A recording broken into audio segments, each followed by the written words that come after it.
Russian forces have struck a museum in the center of the Ukrainian city of Kupiansk. One person has been killed and 10 others have been injured. Zelensky's chief of staff has said that the damage has been caused by a Russian S-300 missile. Kupiansk lies in the Kharkiv region. It's an important rail hub that was occupied by Russian forces for months after the invasion. Russian President Vladimir Putin's ally Dmitry Medvedev has warned that the world is probably on the verge of a new world war. He added that the world is sick and cautioned that the risks of a nuclear confrontation are also rising. Medvedev serves as a deputy chairman of Putin's Security Council. Russian Foreign Minister Sergei Lavrov told the United Nations Security Council that Russia tried to stop conflict from occurring in Ukraine. He said Kyiv and its Western handlers trampled on an approved agreement to resolve the conflict. Meanwhile, the US ambassador to the UN, Linda Thomas-Greenfield, said Russia invaded Ukraine and struck at the heart of the UN Charter. She added that the action was part of an illegal, unprovoked and unnecessary war. Estonian Prime Minister Kaja Kallas met Ukrainian President Volodymyr Zelensky and signed a joint declaration condemning the Russian invasion. Estonia is a NATO member. Kallas supported Kyiv's call to join NATO. In the joint declaration, the two leaders said that they agree to work together to establish a path that will help bring Ukraine closer to NATO membership. The two warring factions in Sudan have agreed to a 3-day ceasefire. This comes as Western, Arab and Asian countries race against time to evacuate their citizens stranded in the country. The Sudanese armed forces said that the US and Saudi Arabia mediated the truce. So far, the two warring sides have failed to abide by previously reached deals. At least 427 people have been killed amid clashes between Sudan's armed forces and the Rapid Support Forces paramilitary group. The Indian government has launched Operation Kaveri to evacuate around 3,000 Indian citizens stranded in Sudan. Indian External Affairs Minister S Jaishankar said about 500 Indians had reached Port Sudan. He added that the government is working to bring them home in ships and aircraft. The operation was announced at a public event in Kerala. India has also stationed two Super Hercules C-130J aircraft in Jeddah in Saudi Arabia to evacuate its citizens. US President Joe Biden has announced that he will seek a second term in the White House.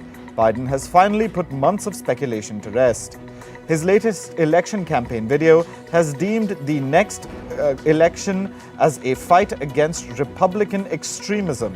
With this, there's a likelihood that Biden and former US President Donald Trump might take each other on once again. And Sweden. China's foreign ministry has dismissed accusations by British Foreign Minister James Cleverly of a major military expansion in recent years.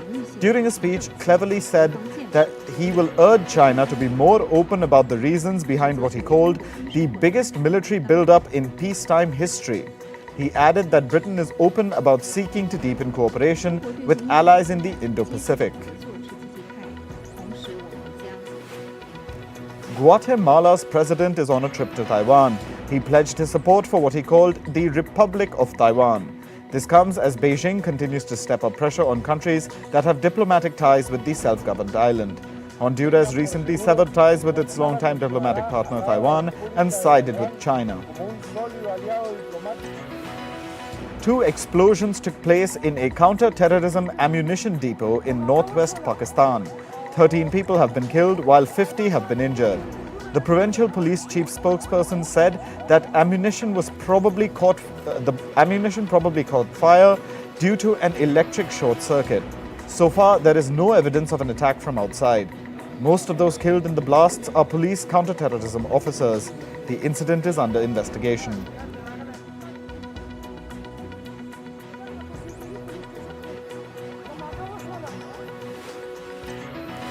Kenyan President William Ruto has likened the priest at the center of a starvation cult to a terrorist. He has instructed authorities to find the root cause of what exactly happened. He said, and I quote, "Terrorists use religion to advance their heinous acts. People like Mr. Mackenzie are using religion to do exactly the same." So far, 73 bodies have been recovered in Kenya's starvation cult case. Chile has buried around 1 million poultry animals as an avian influenza has spread through farms. This has affected egg prices. The prices of eggs have increased 35% over the last year. Chile also reported cases of the H5N1 bird flu in wild animals. The country's health authorities have noted that the virus can be transmitted from birds or marine animals to humans. However, there is no known human-to-human transmission. People in France sarcastically celebrated President Emmanuel Macron's re-election anniversary. Many people banged pots and pans outside Paris City Hall. This comes amid ongoing anger over Macron's pension reform system. The pension reforms will increase the retirement age in the country from 62 to 64 years.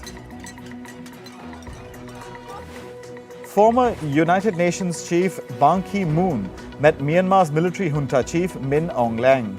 The junta's information team said that the two leaders openly exchanged views on the latest developments in Myanmar.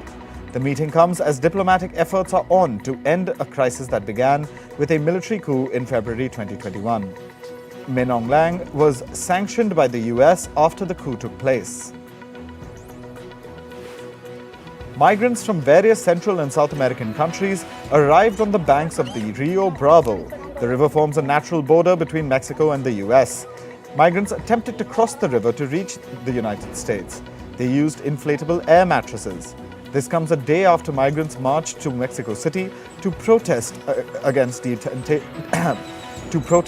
detention centers. Violence has broken out on the streets of Haiti. Locals lynched at least 10 suspected gang members in Port-au-Prince. Police say that the suspected gang members were armed and had been traveling in a vehicle when they were lynched and set on fire. The incident comes days after confrontations between gang members and security agents. Haiti has seen its security situation deteriorate and gangs grow since 2021. Residents of Sumatra in Indonesia began evacuations after a 7.3 magnitude earthquake struck the island. The earthquake triggered tsunami warnings for around 2 hours. People headed to safe zones with minimal belongings. Indonesia experiences earthquakes frequently as it's located on the so-called Pacific Ring of Fire. This is a seismically active zone where different plates of the Earth's crust meet. India's meteorological department has predicted rainfall and thunderstorms in several Indian states. Many states are likely to get relief from scorching heat. Heatwave conditions in New Delhi will reduce. Heavy rainfall is expected in the states of Meghalaya, Assam and Arunachal Pradesh. A lack of rain in Spain has led to a rise in prices for olive oil to record levels. Olive oil prices have surged almost 60% since June last year. Spain produces about half of the world's olive oil. It is harvested between October and February. That means that if it doesn't rain, there will be poor crop again. Weather forecasters have said not a single drop of rain fell across more than half of the country in the first 17 days of April.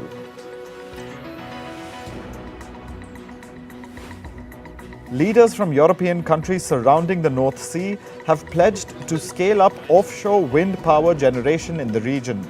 The aim is strengthening in energy security. France, Germany, the Netherlands, along with Norway and Britain, have pledged to develop what they call energy islands.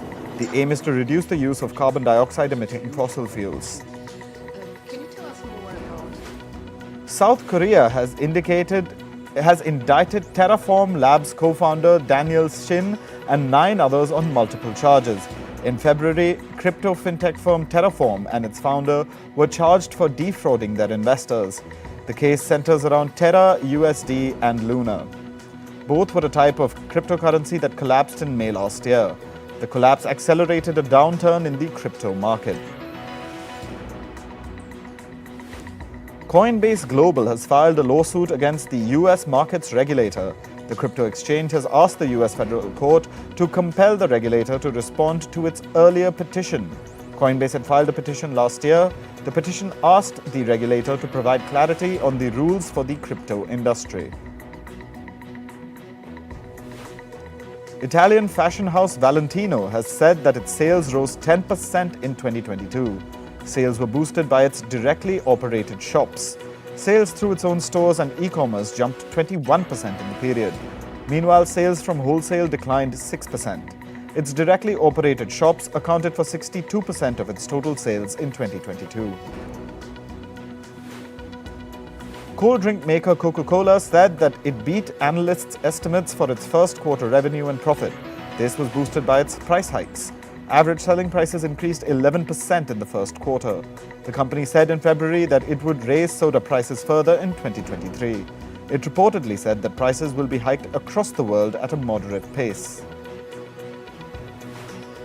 More than 1,000 KFC stores will be rebranded as Rostix in Russia. Last week, KFC's parent company, Yum Brands, finalized its exit from Russia. It transferred the franchise rights to a local franchisee, Smart Service. The deal included all its Russian KFC restaurants and the trademark for Rostix brand. The price of the deal was not disclosed. US regional lender First Republic Bank has said it will lay off 20 to 25% of its employees in the coming quarter. This comes after the company reported that its deposits plunged by more than $100 billion in the first quarter of 2023. The company is reportedly exploring options to shrink its balance sheets. It's also seeking to slash expenses by cutting executives' payments and paring back office spaces. China's financial hub of Shanghai has said it will boost investments in the technology sector. The city will reportedly promote investments in specialized technology, including chip design and artificial intelligence. This comes as the country is pushing for self-reliance in the technology sector. Britain has announced a funding of nearly $125 million to set up an artificial intelligence task force. The task force will help develop foundation models like the AI used in chatbots such as ChatGPT. These will be reportedly used in fields like healthcare and education. User reviews for Snapchat's My AI feature is in, and it does not seem impressive. Over the past week, Snapchat's average US App Store review dropped to 1.67. 75% of this was a one-star rating. Reports suggest that Snapchat received around 3 times more one-star ratings than usual on April 20th. This was the day after the My AI feature was globally released. Japanese startup iSpace is preparing to land its spacecraft on the moon this Wednesday. If it succeeds, this would be the world's first lunar landing by a private company. This would also mark Japan's reversal from the recent setbacks it's faced in space technology. Moving on to sports, in cricket, the BCCI has announced the Indian squad for the World Test Championship final. The 15-man squad will play against Australia at the Oval in England in June. Batters Ajinkya Rahane and KL Rahul have been included in the team, whereas Shreyas Iyer and Rishabh Pant have been dropped. Indian pacer Jasprit Bumrah has also been ruled out from the squad. New Zealand defeated Pakistan in remarkable style to level the T20 series at 2-2. The match was played in Pakistan's Pindi Cricket Stadium in Rawalpindi. Pakistan's Mohammad Rizwan remained unbeaten at 98 as Pakistan put up a total of 192 runs. Kiwi batsman Mark Chapman remained unbeaten as he scored 104 runs in just 57 balls. The Kiwis chased down their target in the final over with only 4 balls left. In football, Manchester United have begun talks with striker Harry Kane. The Englishman currently plays for Tottenham Hotspur and is not looking to renew his contract with them again. Man United are hoping to place a bid for the striker at the earliest. The Red Devils have also shortlisted Napoli striker Victor Osimhen, but Harry Kane remains their top priority. Chelsea are close to signing Argentine professional manager Mauricio Pochettino as their head coach. The former PSG manager became the frontrunner after Julian Nagelsmann withdrew from the race. Chelsea's owners have been under pressure to make the right choice after a chaotic start to 2023.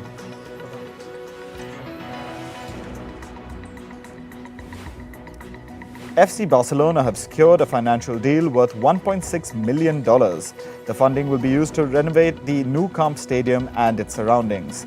Nou Camp is the largest football stadium in Europe and the fourth largest in the world. However, due to deteriorating conditions, organizers were unable to open all sections of the stadium for their fans. FIFA has received 4 bids from nations to host the 2027 Women's World Cup. Brazil and South Africa have submitted individual bids, whereas Germany, Belgium and the Netherlands have submitted a joint expression of interest. Meanwhile, Mexico and the US have also filed for a combined bid as hosts.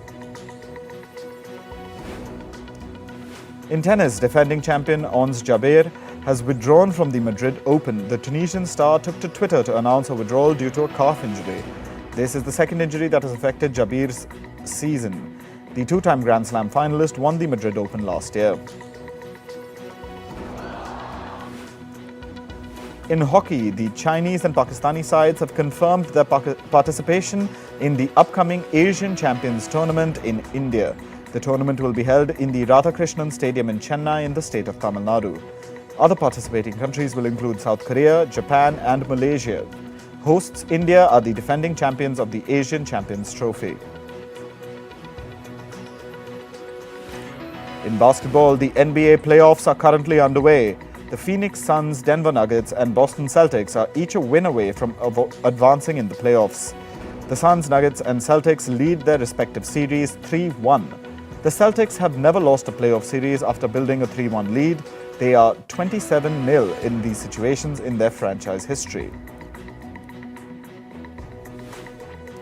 In American football, Aaron Rodgers, the star quarterback of Green Bay Packers, has been traded to the New York Jets. The 39-year-old will be ending his 18-year-long tenure with Green Bay.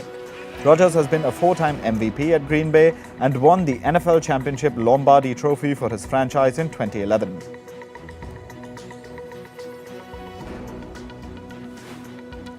The Karate Kid franchise is set to return to the silver screen in 2024 with a brand new movie. The untitled project will mark the 6th installment in the franchise. It'll release exactly 40 years after the first Karate Kid film premiered in 1984. The original movie starred Ralph Macchio as a teenager who learns karate from martial arts master Mr. Miyagi in order to defend himself against a group of bullies. The first epic poster for The Equalizer 3 has been released. It teases Denzel Washington's upcoming Italian adventure as Robert McCall. The movie is said to be the last addition to the much-famed Equalizer franchise. The Equalizer is director Antonio Fuqua's loose film adaptation of the 1980s TV show of the same name. Brad Pitt is reportedly set to go up against F1 legend Lewis Hamilton in the British Grand Prix while filming his new movie. The actor has apparently gotten permission to complete the first parade lap at the famous Silverstone circuit in the UK. Hamilton is one of the film's executive producers. It'll see Pitt play an F1 driver who comes out of retirement to mentor an up-and-coming driver. Drake is being sued for reportedly using an unauthorized sample from Ghanaian rapper Obrafour on his 2022 album Honestly Nevermind. Obrafour is suing Drake for $10 million for infringing copyright. Alongside Drake, Obrafour is suing a number of individuals associated with Republic Records and the wider Universal Records company. Jury selection has begun in a trial for British pop superstar Ed Sheeran. It's over claims that Sheeran owes a share of profits from his hit Thinking Out Loud for copying Marvin Gaye's Let's Get It On. The trial is the first of 3 that Sheeran could face from lawsuits over similarities between the 2 hits. The lawsuit alleges Sheeran had performed the 2 songs live as a medley and transitioned seamlessly between them. The trial is expected to last about a week. 3-time Grammy-nominated guitarist and 25-time Billboard chart topper Joe Bonamassa has announced a 26-date US fall tour. The tour will kick off on October 23rd from Memphis. It'll culminate in Hollywood on December 2nd. Bonamassa is currently in Europe on an 18-date tour. Tickets go on sale to the general public from April 28th. Musician Grimes is inviting creators to use AI-generated versions of her voice to make new music. She's saying she could even provide the raw audio files to facilitate it. The pop singer, whose real name is Claire Boucher, also said she would split 50% royalties on any successful AI-generated song that uses her voice. However, courts have not yet weighed in on AI's use in music, and it's unclear how any profit would shake out legally. Kesha is back on stage with her own rendition of the 2007 classic Umbrella by Rihanna. During a 24th April appearance on Jimmy Fallon's That's My Jam game show, the singer performed a glam rock cover of Rihanna's Umbrella as part of Fallon's musical genre challenge. In the spirit of the game, Kesha was instructed to sing a song in a completely different style, landing on the 2007 pop hit. Egyptian actor and rapper Mohamed Ramadan has announced that he is set to duet with international rapper Future. Ramadan said, "Next month I will sing with the most expensive singer in the world." He added that the most expensive rapper in the world is called Future, and this is the first song he will perform with an Arab singer. Netflix is doubling down on South Korea with plans to invest $2.5 billion over the next 4 years to produce more K-dramas, movies, and reality shows. The streaming giant has announced the push following a meeting between South Korea's president and a Netflix co-CEO in Washington. The latest news underscores how the entertainment behemoth is becoming more bullish on Korean content, which is being consumed by fans worldwide.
Russian forces have struck a museum in the center